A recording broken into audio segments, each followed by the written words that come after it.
It's a chilly morning, but the bike's out, the Digi's out, and I should in theory have a decent microphone attached and you should be able to hear me, but I have no idea. I am just out for a poodle and I'm probably going to grab myself a cup of coffee, talk some shit and go from there. But that's about it really. Pottering about, having a bit of fun. Youngest is at football with the wife, and yeah, just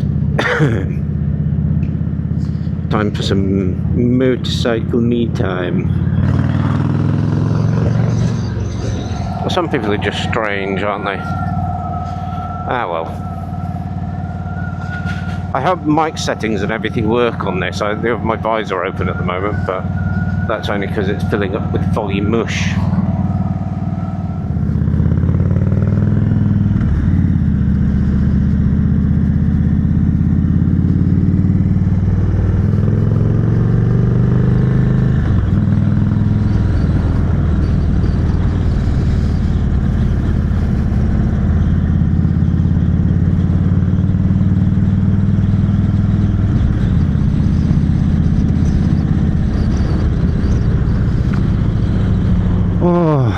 So I've got a bit of a mental conundrum, and this is all forward thinking, right? Not in a position to buy any other bikes or anything like that anytime soon, but the small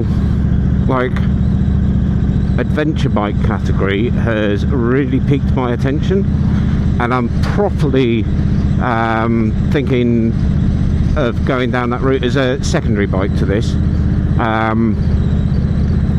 Like the 390 Enduro, the KTM 390 Enduro, or the 390 Adventure. You've got the CF Moto 450 MT. Honda have got their little 500. I mean, there's all sorts of things popping up in that segment. You've got the new DRZ 400. You've got all sorts coming through in the market, haven't you? You got Kawasaki releasing a new one, and also and you look at the condition of the roads around here and what it's like this bike has very little in the way of suspension, so it's like a couple of inches at the back and the fork at the front, and that's everything.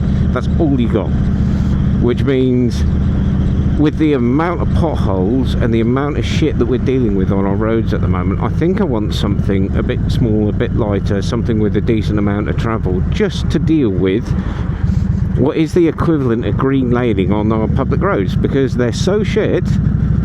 I mean, this is one of the better ones.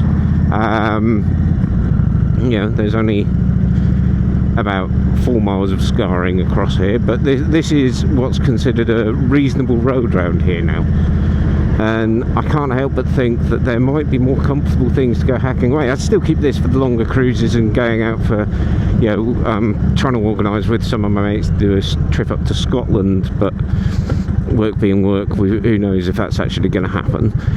But I'd quite like something that I can go hacking around on and even have a play on green lanes, because I've done it once on a Tiger 800 on road tyres. Now, whilst I've absolutely enjoyed myself in the mud, I was blowing out my arse by the time I had to pick that bike up a dozen or so times and get it out of a hedge and stuff like that.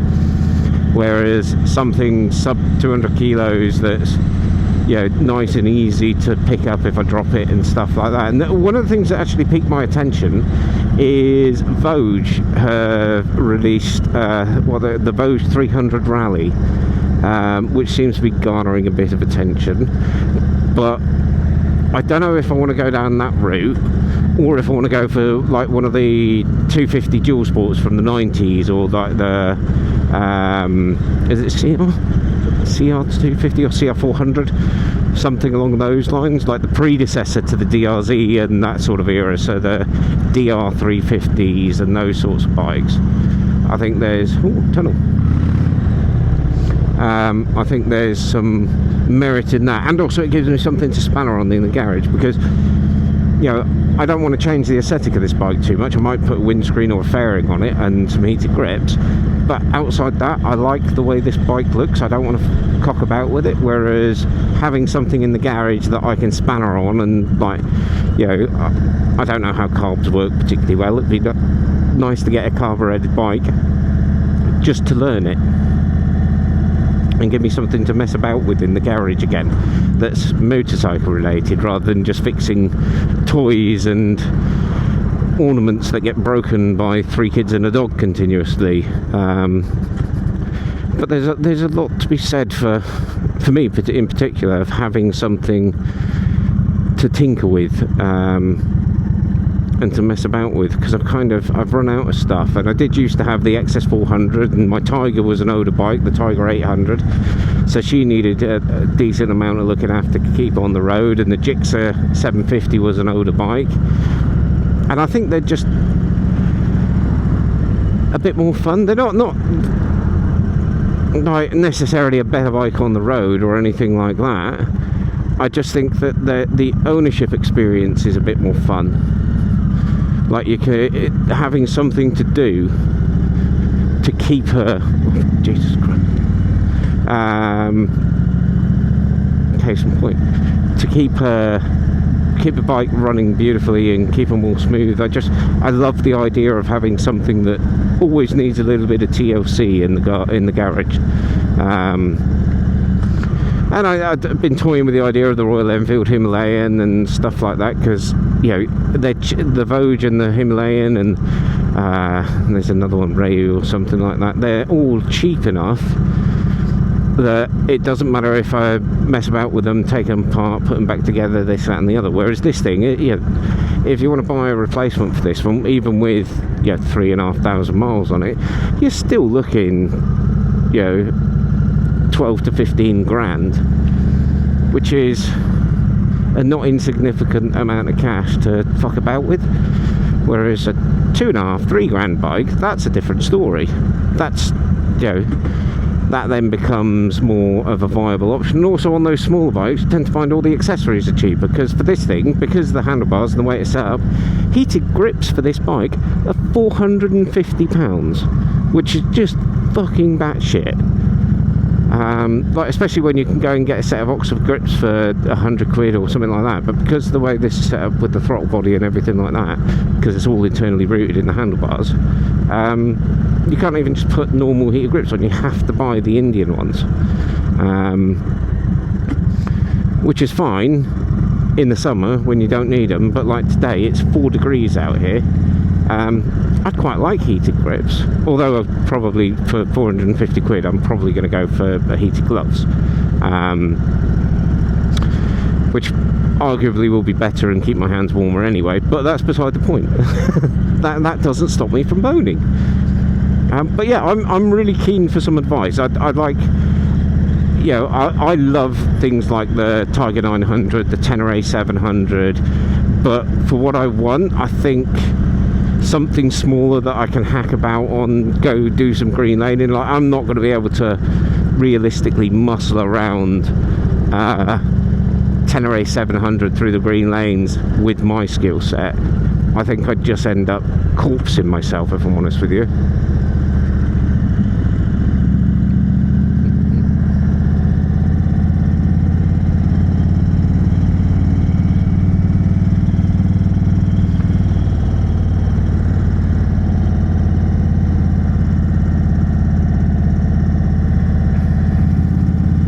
Oh, my boy just scored at football. How cool is that? I'm going to pull over and text my wife back. Oh, I love it. That's awesome. I might head over that way and... oh, no, I won't, because he's not coming home to ours today. But yeah, sorry, he scored. That threw me a little bit. Good on him. What I'm thinking of is... sorry, the battery's just died on my Senna. I'll turn that off. What I was thinking of is... like, I was losing myself in Facebook Marketplace overnight and looking on eBay and yada yada yada.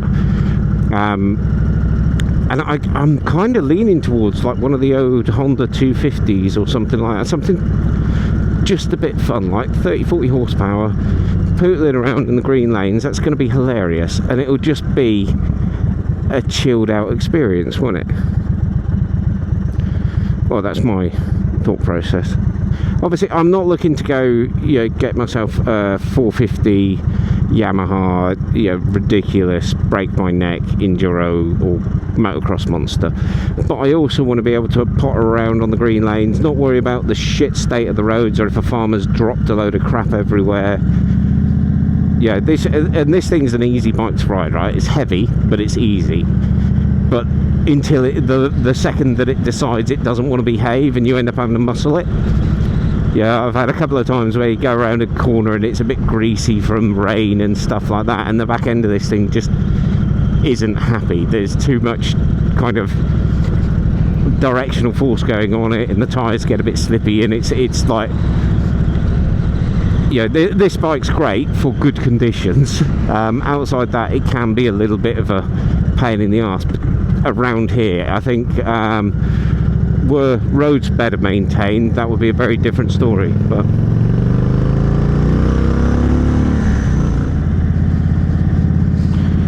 so yeah, I don't really know, if I'm honest with you. Is that one still going?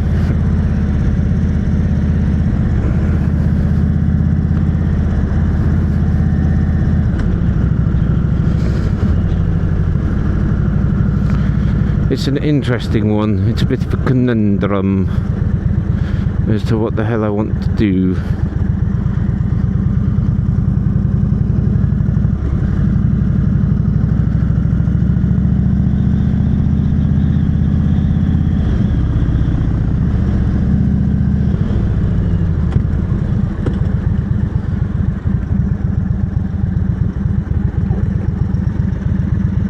Oh yeah, that's still recording. And I think it's picking up my voice.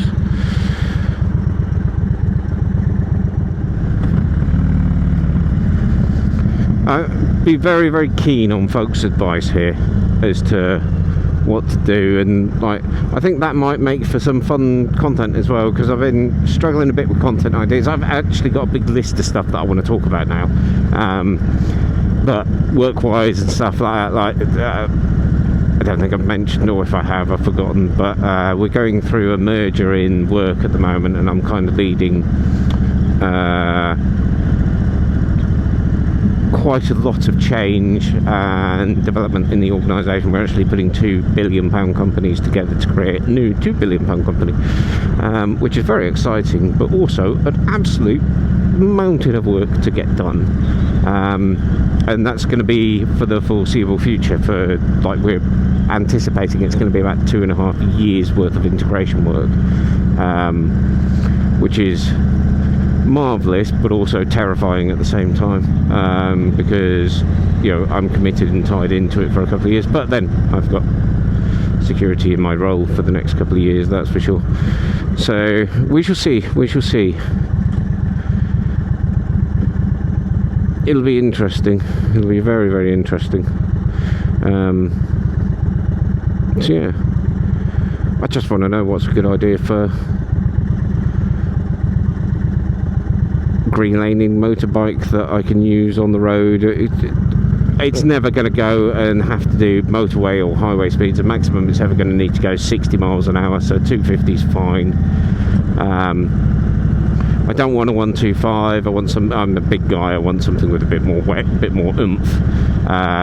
When I was riding 125s, it's fine. They'll get up to 60, but my God, I've got too much mechanical sympathy for them to torture a little engine like that with my fat ass on it for hours on end. I just destroy the thing.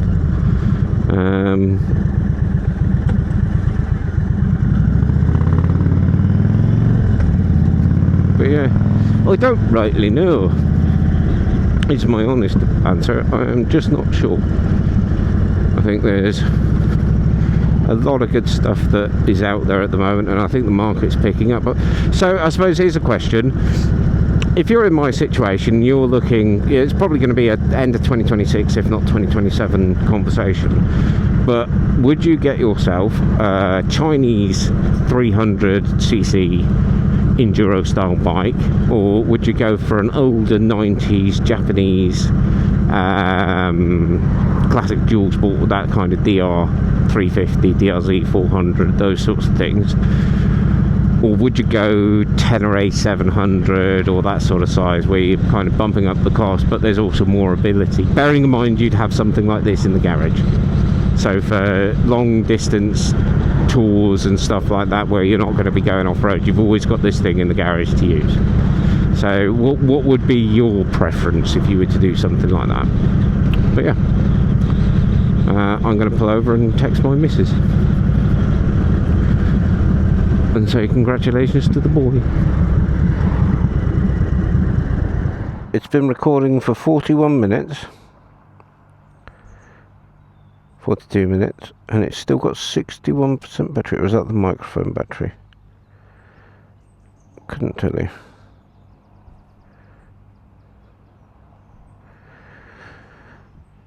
Isn't that clever? What a decent piece of kit that is. I pulled over, texted my wife, and then I was just looking at some heated gloves, because these are great, but my fingers are cold, and I'm old, and I want warm fingies. And it's like, I was looking at the Machina wide ones, because I can just attach them to the battery on the bike and do it that way.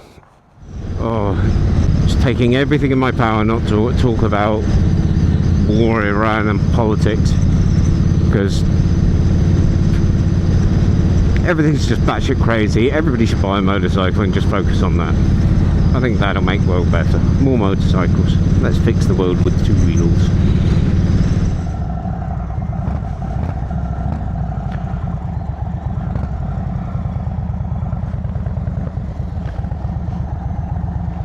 Oh, thank you.